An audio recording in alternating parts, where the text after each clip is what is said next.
I'm really looking forward to learning from our panelists. Before we do intros, just some tips for attendees today. You are currently all muted, so if you have questions, please ask them in the chat function along the way or use the Q&A function and I'll help facilitate them to our moderator and panelists. Or just raise your hand if you'd like to go off mute at the end. We are going to open up to like a formal Q&A, so please raise your hand if it's easier to ask your question live or just type it into the Q&A box.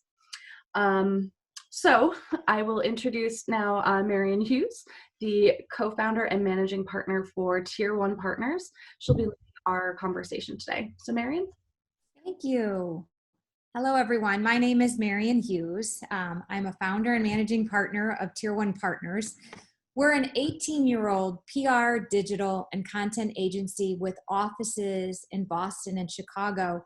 And we work with B2B and B2C brands and technology, digital health, financial services, manufacturing and marketing services. And I help run our content practice out of Chicago, which has been really busy this year, helping clients as they pivot to new strategies on account of the pandemic. So I'm really excited about today's conversation and wanted to let the other panelists introduce themselves. So why don't we start with Molly? Great. Hi, everyone. My name is Molly McGee, and I'm the Director of Marketing at a company called Forsivity. We are a Salesforce implementation and consulting partner based in New Hampshire. We serve all industries with focus in high tech and education, as well as financial and service-based organizations. So I'm really excited to have this discussion today. I think it's really obviously end of year top of mind. So excited to get going. Ashley? Hi, everyone. My name is Ashley McManus. I am the Global Director of Marketing for a company called Affectiva. We're an emotion recognition technology company. We're focused in the automotive space for driver monitoring and in the media analytics space. So we help analyze viewer emotional responses to video ad content. We are based in Boston and we have an office in Cairo. And I am responsible for marketing strategy and executing on that strategy. I manage our budget, responsible for content, and much more. Great. And Sylvia? Yeah, hi everyone. My name is Sylvia Loza and I'm the Marketing Communications Manager working at Dialogue Semiconductor. So originally based out of the UK, but we do have offices, which is when I work at in Silicon Valley. So I'm kind of responsible for basically everything external. So that goes for social media, website, anything you might see in collateral form. So that's kind of what we're working on in terms of how to make that interesting. Great, great. So before we jump into our questions, I thought it would be helpful for our audiences to learn more about what your team looks like and who is involved in your planning processes. How big is your team? Do you rely on an agency for planning? So why don't we start again with Molly. If you could just share a little bit about your team. Sure. So I'm a team of one. I'm the only marketing employee at our company. We're still in our startup phase. We're just about to turn 5 years old. So we have just under 20 full-time employees. So it's myself and I report directly to our CEO. And so our leadership team works really closely together for all of our planning, including marketing. And then I utilize an agency partner to help with execution and ideating on some things. So we have a local partner that helps create content. They get us our PR opportunities. They would pitch our pieces out, get us interviews and things like that. So they're really kind of an extension of my team in that sense. Okay, great. Sylvia. Yeah, so our team is actually at the top. It's about 3 of us. One part web team, one part execution, which would be myself, and then our manager. So we have smaller marketing people who represent each of our technologies. And what they do is they submit basically their best intent to us and kind of say, hey, these are the products that we plan to launch. Here are some of the campaigns we'd like to focus on and pushing certain, anything that they wish to make a big splash for the year. And then we kind of work with a PR agency to say, how does that work in the real world? Is that press releases? Is that paid advertisement? Is that social media? What does that look like? So that's kind of how it works with us. Gotcha. And Ashley? Yeah, so we are also a startup. We're kind of an older startup. So it is me. I'm the director of marketing. I report to the CMO, who reports to CEO. And I do have 2 people on my team. So we have a marketing manager that does a lot of hands-on analysis of our marketing work. She also does a lot of graphic design, which is great. And then we also have kind of a dotted line into our media analytics organization, and we have a marketing person that is specifically focused on that product. We do have an agency, which we work with pretty extensively. We've actually worked with them, I think, 5 years now, almost 5 years. We see them as an extension of our team. We have them integrated into our company Slack channel. So we're obviously always kind of going back and forth with ideas and brainstorming. And we have, biannual planning sessions for the upcoming 6 months. So that's a little bit about what we look like. All right. Well, so who would have thought that this year would have been the way it was when we headed into the year last year? And it was a tumultuous year, and lots of pivots were taken, lots of lessons learned. And I was just curious, as you think about the planning process, I know some people are done with their plan or their first quarter plan. What's the biggest lesson learned? And how has that impacted your planning process for 2021? Ashley, do you want to start with you this time? Sure, I'll jump in. So a couple of different lessons, I guess. So the biggest thing for me is the plan is to keep the planning fluid. So we don't plan too far in advance these days because we don't know what the world's going to look like. A lot of that we've doubled down on content gen, getting our own house in order in terms of like website messaging, making sure that's up to date, SEO, we can always do better, content, all that fun stuff. I would also say in the last few months, I've noticed that slick is dead. People are craving authenticity now. So I think that's definitely framed our approach to, creating new content or putting on virtual events. Yeah, I think I'll pause. I'll let you guys keep going. Yeah. For us, I think our biggest lesson was to stay flexible. We also are trying to do our best to stay prepared. So, for instance, a lot of trade shows that we planned on attending even last year and this year, we're still doing the work. We're still creating the collateral. We're still pushing some of our marketing guys to create, content instead of forms which was in person. So usually we would do demos and have meetings. We're encouraging them to create videos and then turn those videos into content that we can use on social and then we can use on their product pages. Very techy. We've learned that those kinds of videos do very well for us. A lot of people want to know exactly how you can use it in their real life scenario. So for us, we have hardware, so our stuff goes into things that everyone uses, right? So it's not as obvious as, let's say, someone who's selling cell phones. So for us, you really have to dive a little bit deeper. And that's what we've been working on, because a lot of that time when we're so focused on getting to the next trade show or the next event, you kind of, you don't have time. So we've been using this to grow and to learn and to grow basically our content that we can use throughout the year 2021, whether we end up, in the later part of the year being able to see each other in real life or not. At least Did you rely on video more this year, would you say? I would say yes. I think it's been the best way to kind of keep that close circle with your followers. It's one thing to constantly just put up like, hey, look at this page or look at this application note that we published. I mean, it's fine. But people kind of want to, they're probably in their own world able to do more research, look at more products and see who's kind of ahead of the game. So if you're not participating in that space, then you're not going to be part of the conversation. So. Gotcha. Anything else to add, Molly? I would echo both of the sentiments that keeping the plan flexible is probably the biggest lesson that we've learned. I think from the smaller company side, we were already in that state because when you're such a young startup, everything's changing all the time internally. And now we had this external pressure and this external change happening around us. So we were just doubly fluid, I guess. I think it's important too to not to plan, but not lose sight of what's happening around you to try to avoid burnout and try to avoid putting too much pressure on one department in the company. I think that might be the biggest change that I've seen, is how everyone is just kind of aware of what's going on, and no one's, if we put together a marketing campaign and it doesn't work, it's not the end of the world. It's kind of been a little bit of camaraderie in that sense, I guess. Gotcha. Let's talk about trade shows. Obviously, that was something that changed quite dramatically in our space. We weren't able to meet in person.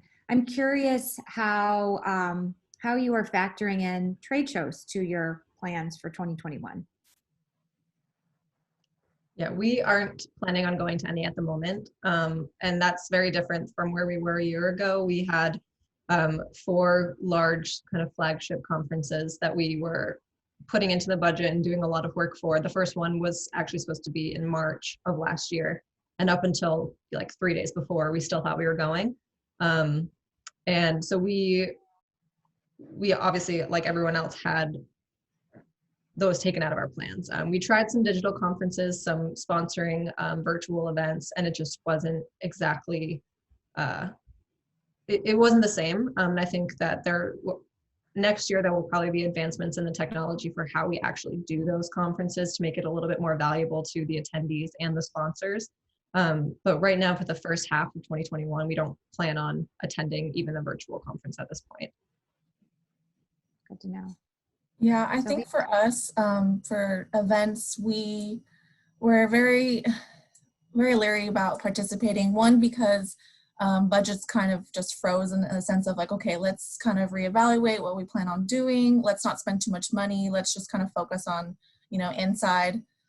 So we didn't participate, but we have been looking at the numbers. We wanted to get some feedback of these early conferences to see, hey, how many people are participating?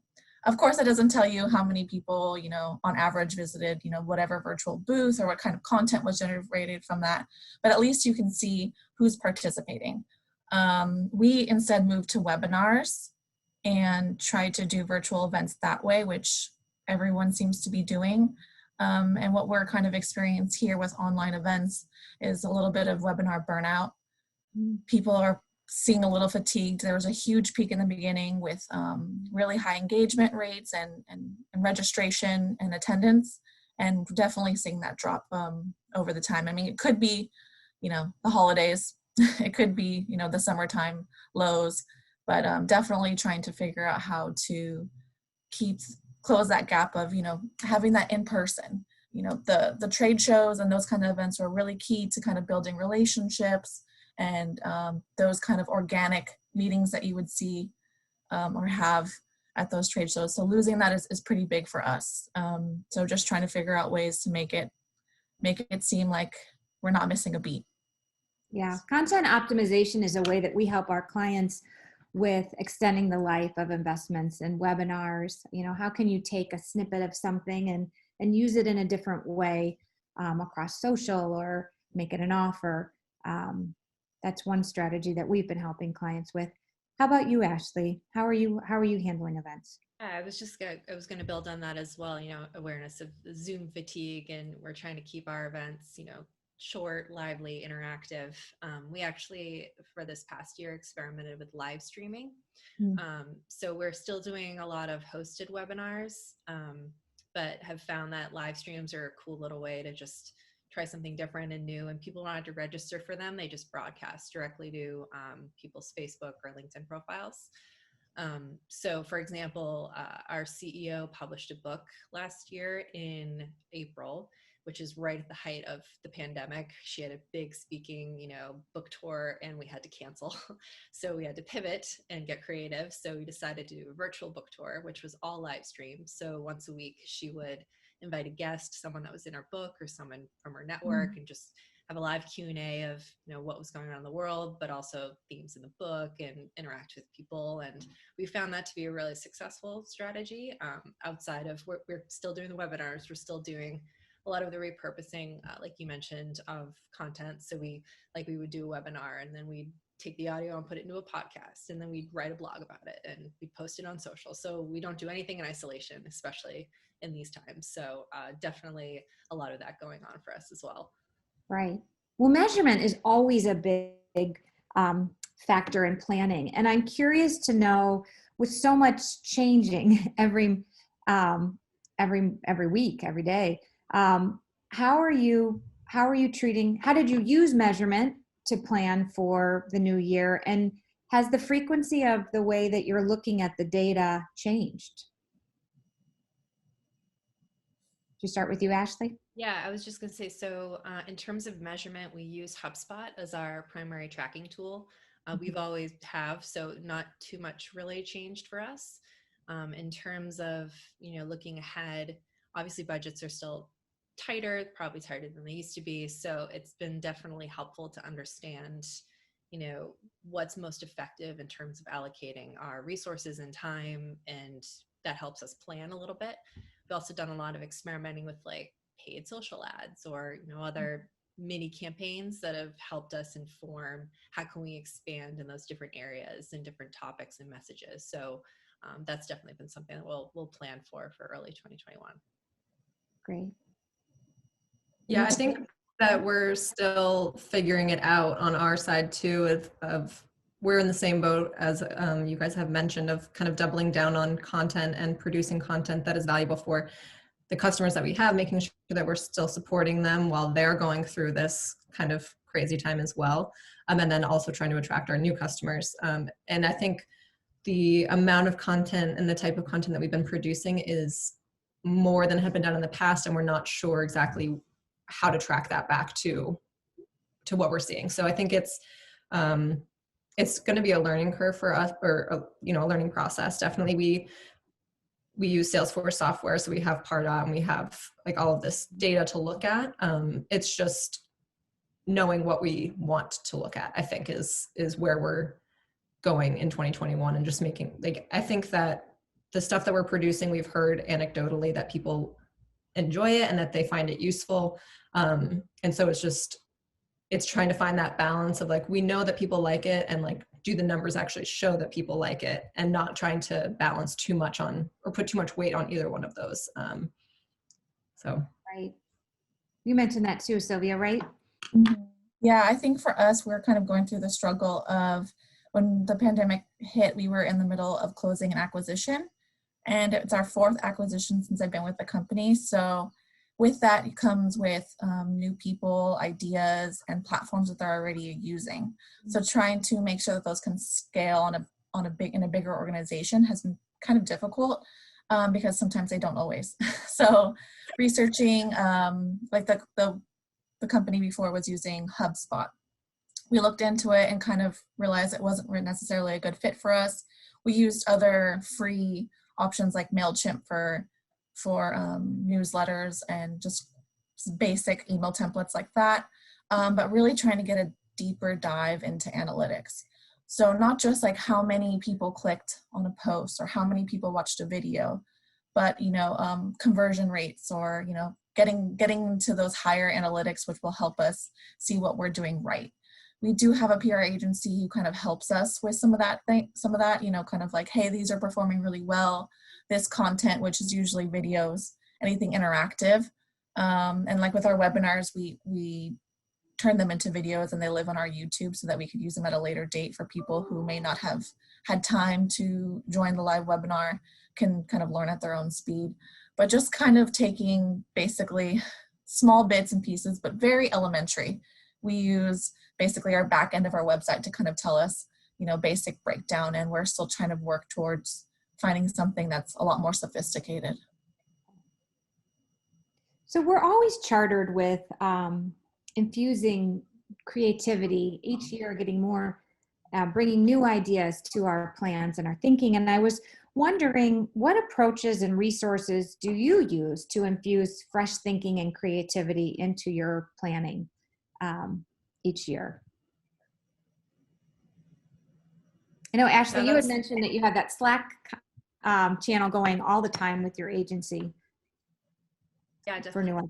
So we do have a like a biannual planning session with them. So that's kind of like a pillar event where we'll kind of think towards and prep for. But in addition to those things, in the spirit of keeping things fluid, I would say, I personally try to stay inspired and try to attend virtual events like this. And I think these are great ways to get new ideas, try something new. I listen to podcasts.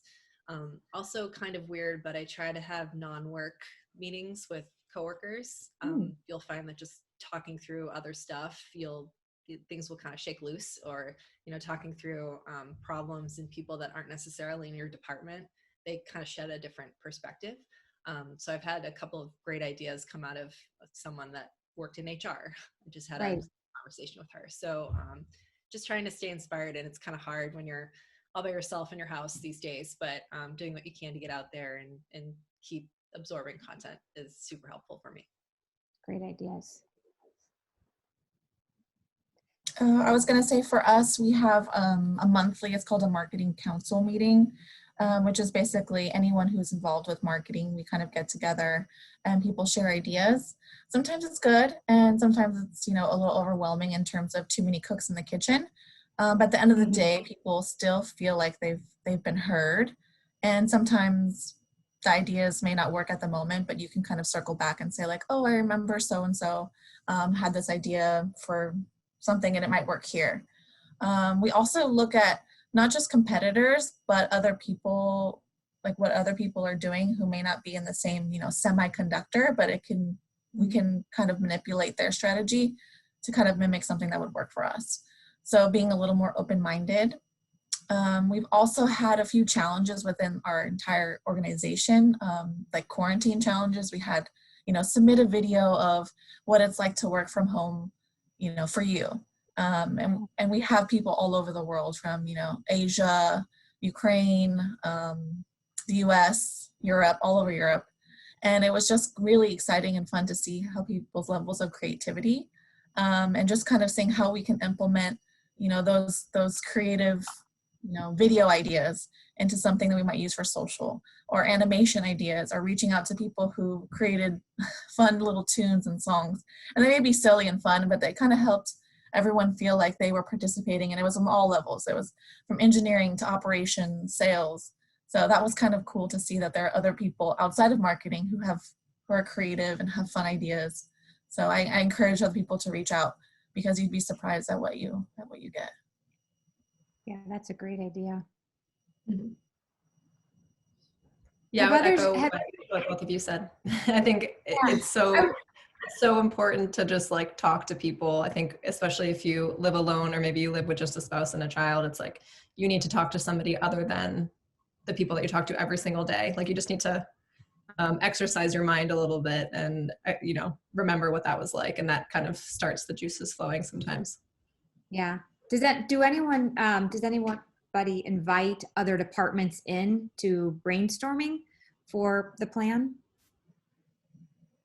We are in that right now. I mean, like I said, we're a pretty small team, but our leadership team is myself, and then we've got our two directors of implementation and design, and then our customer success manager. So we all interact with different pieces of the business and different clients in different ways every day.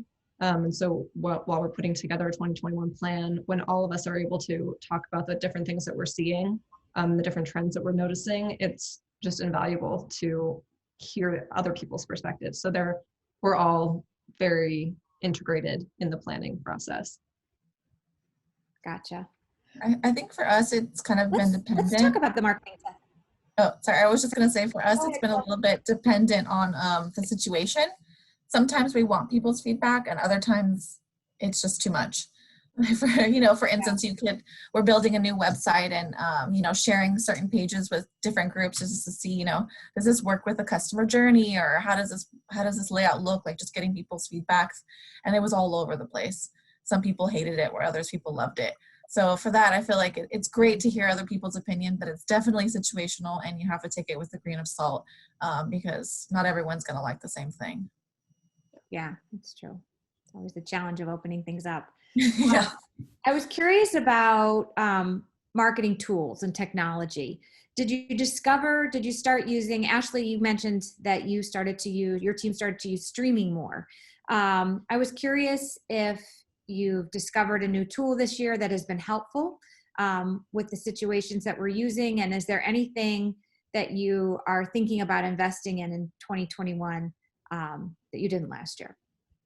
Yes, definitely. So that the streaming service we do, we tried a couple different platforms. The one that we liked the most was StreamYard.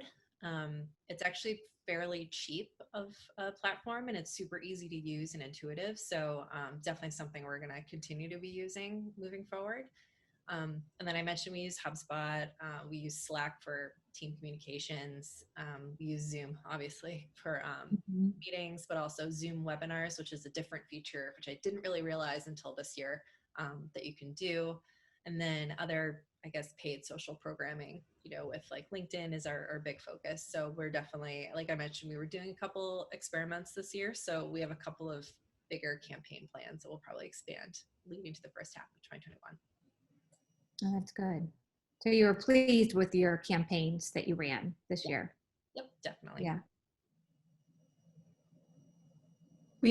We were already using a lot of the technology that people kind of came to this year, because we had been before, probably about 25% of our workforce was remote already. So we had been using Slack and Zoom, but we also added Zoom webinars to our stack this year to adapt, like everyone else has said. But what we're in our space, we're helping our clients kind of get their technology stack in order now that they're being faced with all of these challenges. So we've been seeing it from the customer side of people who now realize that their digital transformation is a priority. They have been managing kind of just getting by in the past, and now they're coming to us and being like, okay, we really need to get all of these systems working together. How can we actually do that? So that's been what we've been experiencing from the client side, is just like seeing the urgent need for new technologies, even though we haven't added many ourselves. And there's so many to choose from. Yeah. It's overwhelming at times. Yeah. I think for us, our biggest challenge was finding platforms that worked for our all of our offices, because since we're global, so we have, like a lot of our offices in China, there's a lot of apps that don't work there. So just finding a platform that they can also use and would be easy for them to we could all use the same thing. Otherwise, everything looks different, videos look different, content looks different. So making sure there's consistency there.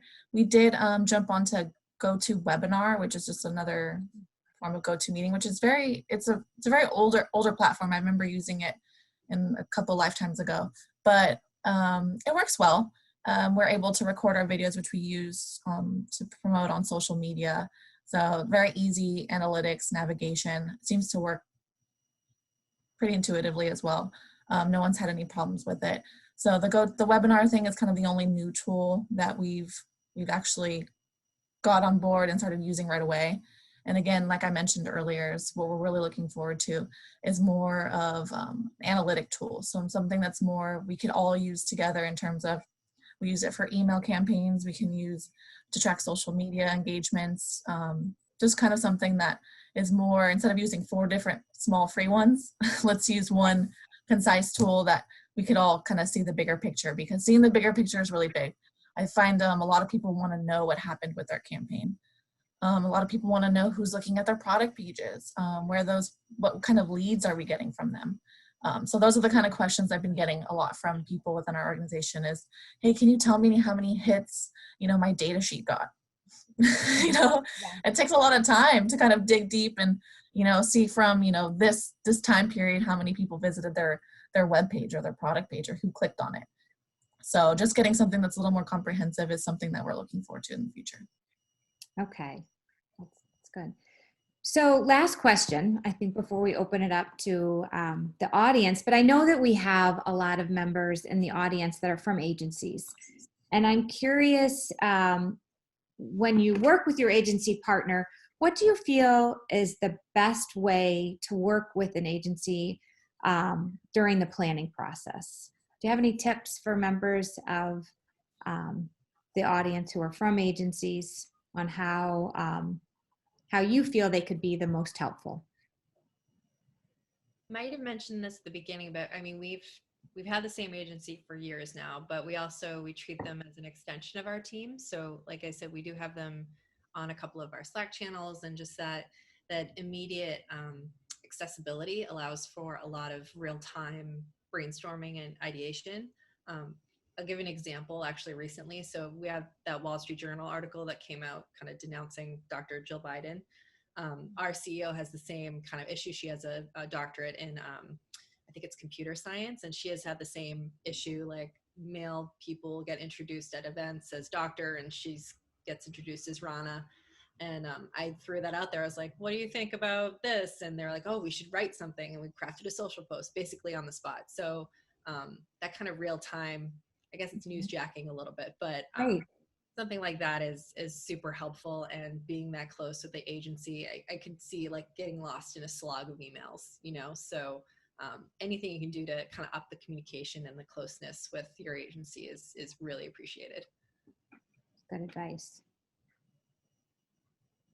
Yeah, I think for me, like I said, being a team of one, I really rely on my agency a lot for just being a sounding board and doing a lot of brainstorming together. And so we have our regular meetings where I think what is most useful for me is when both of our kind of knowledge centers combine. So obviously my contact has a lot of experience in PR and content. And so she can kind of give me a roadmap of what she's thinking, and then I can fill in the pieces with what I'm thinking from, you know, my side, my inside knowledge of the company. So it's like kind of not expecting the agency to do everything, and really relying on that balanced partnership, I think is super valuable. And I think that when she has a lot of ideas and is really excited about something, it makes me more excited about doing that thing, and it gives me even more ideas. So it's just kind of like keeping each other sparked with information.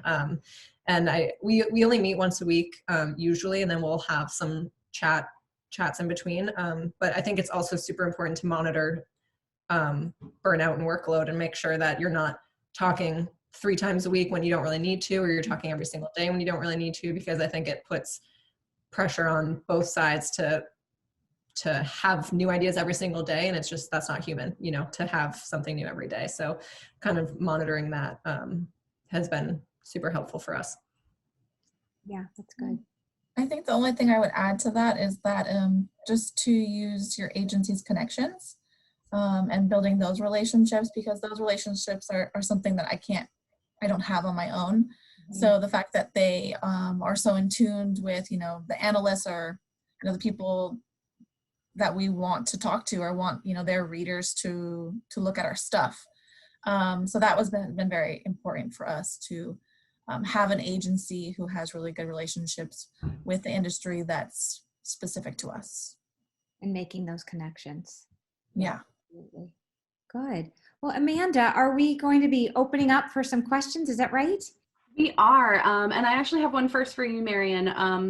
How have you adapted or changed the way that you're working with your clients now, right? So we've heard from how everyone's kind of working with their agency partners, but you're the agency partner. What are you doing differently or the same? Because, you know, to keep that relationship going and making it work now.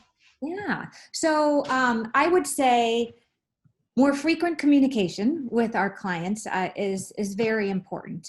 We do daily social listening for most of our clients, where we're watching industry trends and continuing to bring forth ideas. We are helping clients solve problems if they're having, for instance, an online conference for the first time. If they typically had their user conference in person, we're helping them think about the online platform and how to extend that reach. How do they overcome things like Zoom fatigue? How do they, if they're making that investment in the user conference, how do they reach audiences at a time if they're not able to attend the conference? So we're really just constantly working on problem solving, I would say. There's a lot of challenges in this environment, and how we can collaborate with them on developing, you know, fresh ideas to pivot successfully and overcome those challenges. Thank you. So a couple audience, I'm moving to some audience questions. Have you guys seen any inspiring marketing initiatives during the pandemic from someone else? So something that either stemmed some, you know, an idea that you wanted to run with, or you're just like, wow, that was really well done. I don't know if we would ever be able to replicate it, but I tried to go into the HubSpot does a big conference every year. It's called Inbound, and they had a virtual experience this year. And you obviously have to pay for it. It's very expensive usually. So I tried to get into like the free version of it, and they built this whole ecosystem of you could like pick your own avatar and the clothes that they wear and the hairstyle. I was like, this is so awesome. But then you could only see like 3 things, and that's as far as I got. But I was like, if this was, possible, like this is so interesting, and it takes, virtual events to the next level, I think. So that was just something I was really impressed by, but I don't know if I'll ever be able to replicate, but it's very interesting. We watched the award. We analyzed a variety of different approaches for online conferences and how they recognized awards, and how do you bring that energy of an awards banquet where at a user conference, and how do you bring that energy? And I think HubSpot did it really well. Salesforce made it almost feel like Oscar-like. So that was something. Tier 1 actually has a newsletter called The Spark that we distribute every week. And we have something called The Spark at the bottom of it, where we identify something that that lit us up that week, got us excited.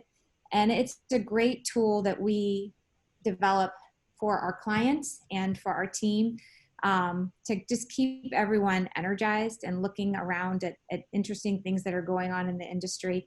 It also covers tips, and the digital world is changing just every week. And so we have a lot of different tips and tricks that people should be aware of because it can be hard to keep up. Ashley, I upgraded my pass early on when they were still half off and did the inbound, and the sessions were adorable because it looked like a little stadium, and then it had the screen, and then the way they executed was they pre-recorded everything and then did live Q&A to like minimize the tech glitches. So whatever platforms they were using to run it, there's something there. Like, I'm sure people are investing in it because it was clever. Still a little bit of Zoom fatigue for me watching it over and over, but they made a lot of stuff on demand, which I think was helpful because that way I could download it and like go for a walk and listen or things like that. And I think that has helped in some of the structure of things. Related to this kind of conversation, though, and I think your Spark, Marilyn, is a good segue. Have you found any bright spots in this new normal, right? So we're living this life whether or not we want it, but has there been anything in the way we've adapted for more agile planning that could be a best practice? Like what's the good things that COVID has brought us that we might not have done previously, but want to keep doing because it actually is a better way forward?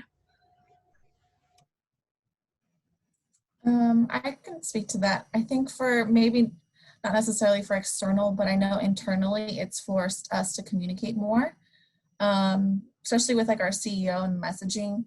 Typically we would get like an end of the year, like, well done, but now we have these quarterly videos where he kind of has a little personality to what's going on. And it's like, congrats and kudos to this team who got this design win, etc. And just kind of, let people know what's going on. I feel like that's really important to morale. And, we've created little, lists for Christmas, for instance, like shop dialogue. So we listed all the products that we're inside that you could buy for your family and say, my company's inside this TV or whatever it is. So just like increased communication, I think has been the biggest bright spot. People feel more involved. They feel more like they know what's going on with the company that they work for. It's hard sometimes when you're just doing your day-to-day and then you kind of don't really know what results from it. So I would say that's been the brightest spot for us. Yeah, I think it did force everyone to kind of get on a different communication plan than they had been before. And even if we just at a more human level, not even creating your marketing plan for the year, but creating your team plan and how you're going to be working together as a company when you don't, I haven't seen any of my coworkers in months. So it's like how I think with our company specifically, our CEO has done a really good job of making sure that when he senses fatigue or burnout coming, he's like, okay, everyone just, let's have a fun happy hour, or like, let's take the afternoon off. Like he's done that a few times since March, next Friday take a half day or something like that. I think that this kind of level set everyone, maybe within the technology industry bubble, for the first time, like we're kind of all going through the same thing. You know, where a marketing coordinator is going through the same struggles as a CEO because they can't go anywhere, you know? So I think it kind of level set that and made everyone a little bit more human maybe. And I hope that other people have experienced that, because I do think that our leader did a really good job at that, of making sure that people are taking care of themselves. It definitely put self-care and work habits at the forefront of people's minds. Like when you can't leave your office because your office is your house, how do you take care of yourself? So at least people are talking about it now. I think it definitely strengthened teams, because we saw a part of our lives that we were not used to seeing, and met family members that we weren't used to seeing in the workday. So definitely helped with empathy. It helped people think through, being extra understanding on projects was definitely a plus. I was going to say too, I think this whole thing has helped not normalize, if make working from home more mainstream or more accepted, or more like, you know, we've been all forced to work from home and nothing's burned down, you know, like, so I think having companies respect that balance of it. I'm not a stay-at-home mom, but I'm a working mom that feels like a stay-at-home mom sometimes. So if, you know, daycare sends the girls home, or I have to stay home, and having kids bouncing in the background, I think is starting to also become more normalized. So I hope that one good thing that could come out of this is, you know, acceptance in working from home, and that people have families and they need to balance this. So. And it's also been inspiring to see companies using their talents to solve issues for the greater good. And there's just been some tremendous storytelling opportunities that we've helped our clients with, where they've had a skill set or a capability to help come to the aid on the PPE front, or just a variety of different issues. That's been quite inspiring.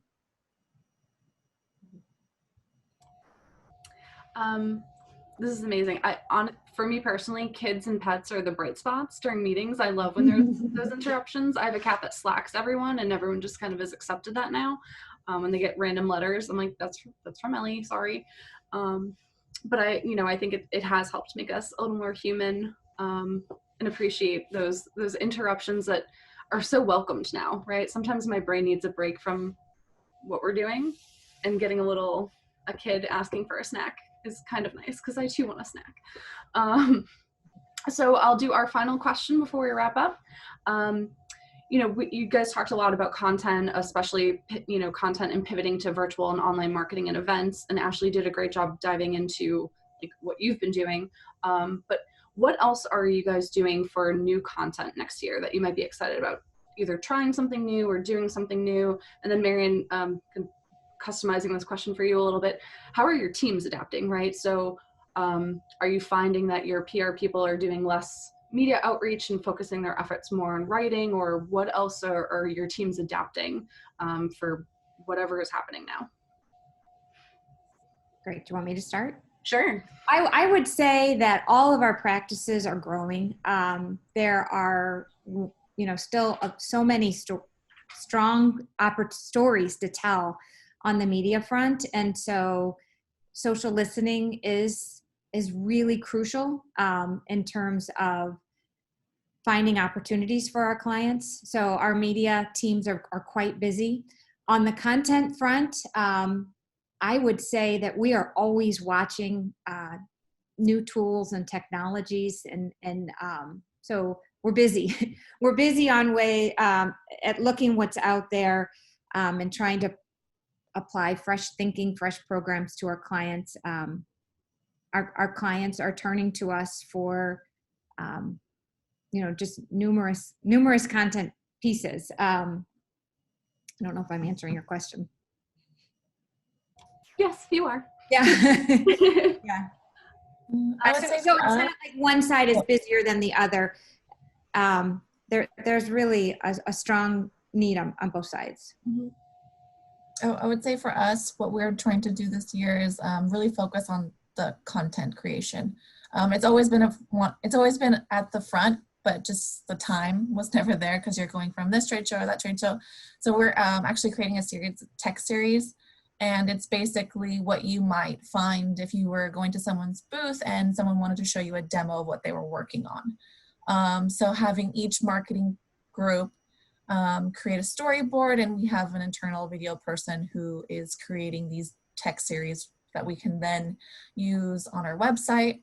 And then salespeople can also use them, pitching meetings or kind of sharing like, hey, here's the latest and greatest from Dialogue. This is what we're working on. This is what's gonna, what's new. It's kind of easier than just sending someone a data sheet, because, just that an extra level of human interaction, of having someone walk someone through, a part and showing them why it's superior and why they should want to design it in, etc. So just really focusing on more specific content versus very generic, using our corporate video at every event. People can only watch, 7 minutes of our corporate messaging, so many times. So yeah. Yeah, And we're also looking for new ways to share that content, like you were saying, Sylvia. Like we are planning on, we've been trying to get my CEO to do a lot more thought leadership and content creation in our space, which if you looked at his calendar is like, it gives me a heart attack every time I do that, to try to like get him to sit down and actually look at these things that we want him to write. So we, with my agency, we decided that he's such a great speaker, we could do these quick 5-minute video interviews where we basically set up the questions for him and have him kind of talk through it. And then it requires so much less back and forth, so much less editing when he can just speak freely about it. So that's a series that we're trying to create next year. And it's, now that we've thought of doing that, it's kind of like, why did that take us 8 months to think of? Because it just seems so natural for him to do. So I think it's been interesting seeing the evolution of how we want to create content.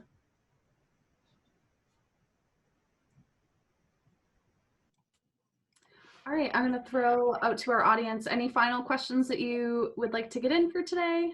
Awkward pause while you type them or raise your hands.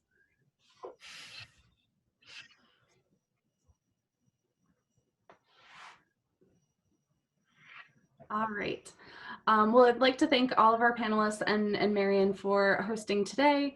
I think this was great. Thank you so much for your insights on planning. I'm looking forward to taking what I've learned from you and bringing it into my work. And if our audience has any other questions, feel free to send them to the club and we will try to find you some answers. And this recording will eventually be available. But thank you again so much for your time today. I appreciate all of your insights. Thank you. Thanks. Thanks for having us. Thank you.